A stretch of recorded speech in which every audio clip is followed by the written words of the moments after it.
Wanita ini pulang rumah dari kerja. Dia tidak menyadari di bawah tempat tidurnya ada seorang pria mesum yang sedang bersembunyi. Setiap malam, pria itu akan menyelinap ke rumahnya lebih awal. Kemudian mengintip segala sesuatu tentang dirinya. Kemudian setelah wanita itu tertidur, pria itu akan memakai masker dan keluar dari bawah tempat tidur. Lalu mengoleskan obat bius ke kain. Kemudian langsung membiusnya. Lalu dia mengangkat selimut dan melakukan apa yang dia suka. Keesokan hari, pria itu akan bangun pagi. Kemudian menyikat gigi dengan sikat gigi wanita itu. Lalu memasukkan cairan yang tidak diketahui ke dalam kosmetik wanita itu. Kemudian dia pergi dengan diam-diam. Saat Jenny terbangun, dia tidak tahu apapun yang terjadi di malam hari. Dia hanya merasakan setiap hari ketika bangun. Dirinya sangat capek. Nama pria itu adalah John. Dia adalah penjaga pintu apartemen. Dia selalu menyapa Jenny dengan sopan setiap hari. Bertanya padanya apakah dia tidur nyenyak. Jenny selalu tersenyum dan menyapa setiap kali. Dan memberitahu John bahwa dirinya sangat baik. Tapi saat Jenny pergi, wajah John langsung berubah. Tampaknya ini bukan jawaban yang dia inginkan. Dia memiliki sebuah ide yang lebih kejam. Dia menyelinap ke kamar Jenny. Kemudian menaruhkan telur kecoa di dalam kamarnya. Kemudian masukkan apel yang rusak ke dalam lemari es. Beberapa minggu kemudian, Jenny merasa dirinya terlihat semakin buruk.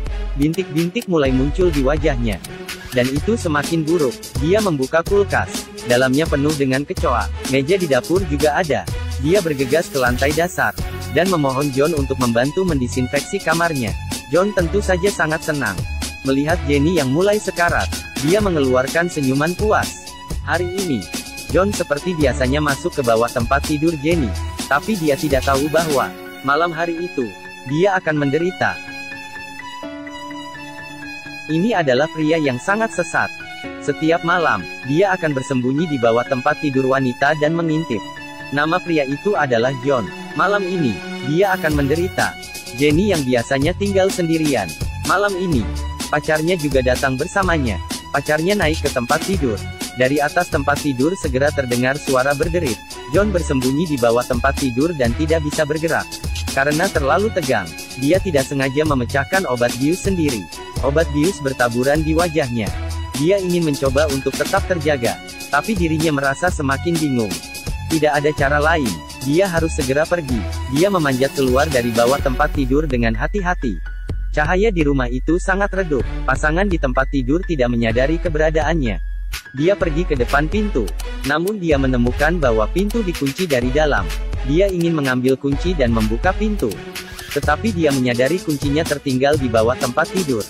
Pada saat itu, efek dari obat bius semakin kuat. Ketika ia bangun, sudah pagi di hari kedua. Dia bersembunyi di kamar mandi. Pada saat itu Jenny ingin masuk ke kamar mandi untuk mandi. John sudah merasa sangat gugup. Jika Jenny menarik tirai, maka habis riwayat hidupnya. Pada momen penting, pacar Jenny memanggilnya masuk ke kamar. Ternyata pacarnya telah menemukan ransel John, yang disembunyikan di bawah tempat tidur. Ada jarum suntik di dalamnya. Dan juga buku harian John saat bersama Jenny. Saat pacar bersiap membukanya, tapi Jenny tiba-tiba merasa tidak sehat. Dia meletakkan bukunya dan membawa pacarnya ke tempat tidur. John yang bersembunyi segera memanfaatkan kesempatan ini. Masuk ke dalam kamar tidur dan menemukan kunci. Kemudian memasukkan buku catatan ke pinggangnya. Kemudian dia mengambil kesempatan untuk berlari keluar. Namun, pacar Jenny menemukannya. Ketiga orang saling bertatapan. John segera menjelaskan kepada mereka. Dia bilang sebelumnya membantu Jenny mendisinfeksi rumahnya. Dan meninggalkan kunci di kamarnya. Meskipun alasannya sangat mengada-ada. Tapi John berhasil menipu mereka untuk sementara waktu. Operasi kali ini sangat mendebarkan. Menurutmu John akan berhenti di situ?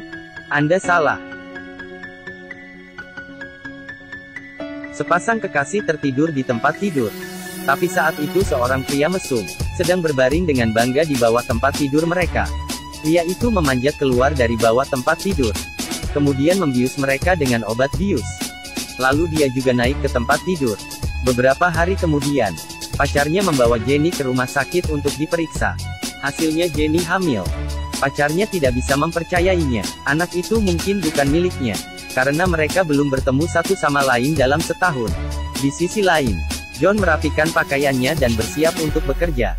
Tiba-tiba mendengar seseorang mengetuk pintu. Saat membuka pintunya, dia sangat terkejut. Ternyata pacar Jenny. Pria itu berbohong bahwa ada kecoa di rumahnya, dan meminta John untuk membasminya. John datang ke sana dengan peralatannya. Saat dia melihat ke dalam, tempat tidur penuh dengan alat kejahatannya sendiri. Pria di belakangnya menatap fokus padanya. Kemudian bertanya padanya barang itu miliki siapa. Karena kejahatan terekspos, pria itu sangat marah. John juga mengakui kebenaran. Keduanya berkelahi dan saling memukul.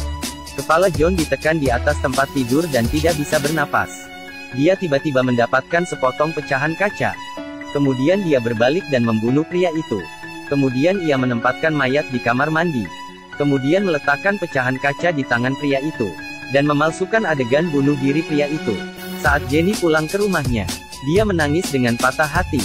Polisi menyelidiki TKP, tapi tidak menemukan apapun, sehingga mereka menyimpulkan pria itu bunuh diri. Jenny tersiksa hingga ke titik terendah. Akhirnya dia memilih untuk meninggalkan apartemen itu. Melihat Jenny yang tersiksa, John akhirnya tersenyum dengan puas. Setahun kemudian, wanita yang pindah ke rumah barunya melahirkan seorang anak.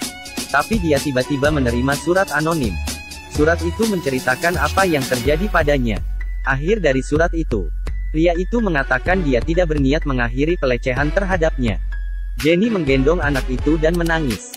Dirinya masih belum tahu siapa orang yang terus menyiksanya, dan siapa yang terus menghancurkannya. Itulah akhir dari film ini. Terima kasih sudah menonton.